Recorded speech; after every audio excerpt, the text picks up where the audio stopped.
The United States Department of Agriculture is working to get farmers and other producers across the country to use some of their land for conservation. Channel 8's Matthew Midlight has joined us now here in the studio with our top story tonight. Matthew? The Conservation Reserve Program is a voluntary program that farmers, ranchers, and landowners in Nebraska can take part in to utilize some of their land for growing environmentally friendly, resource-conserving species. The USDA's Farm Service Agency says anyone participating can plant certain species of grasses, trees, and flowers on their land, which will help control soil erosion, improve water quality, and develop wildlife. In return, the agency provides them with annual rental payments and crop share assistance to help pay for the seeds that will be planted in the area. So far, Nebraska has around 1.5 million acres enrolled in the program, and there's about 23 million acres enrolled nationwide. The contracts for Conservation Reserve Program run anywhere from 10 to 15 years. So it's a long-term commitment of those acres, moving them from crop production into these long-term resource conserving practices on these acres. The Farm Service Agency says this can be a way for farmers to take marginal or less productive cropland and instead use it for conservation.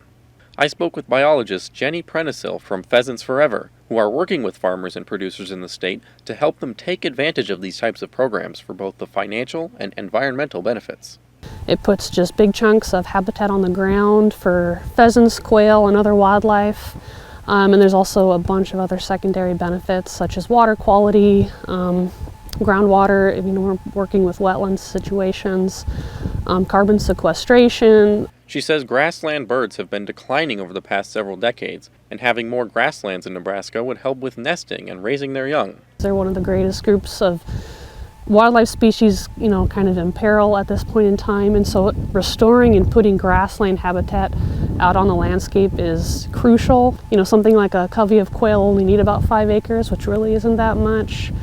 And when it comes to insects, they don't even need as much as that either, so every little bit helps. Pollinators, such as bees and butterflies, also rely on the grasslands and flowers put into these conservation areas. Prenisil said croplands that are nearby conservation areas will also benefit because of the natural insect and bird populations helping to take care of pests. She said it will not only benefit the farmers financially, but it will help keep farms going through to the next generation. The agency says about 5 million acres were enrolled last year, and they're hoping to add enough this year to reach their goal of 27 million acres total. The agency will be holding information sessions across the state over the next several weeks for anyone looking to learn more about the program. The general sign-up has already started and will last until April 7th. For that list of sessions, you can click on this story at our website on klkntv.com.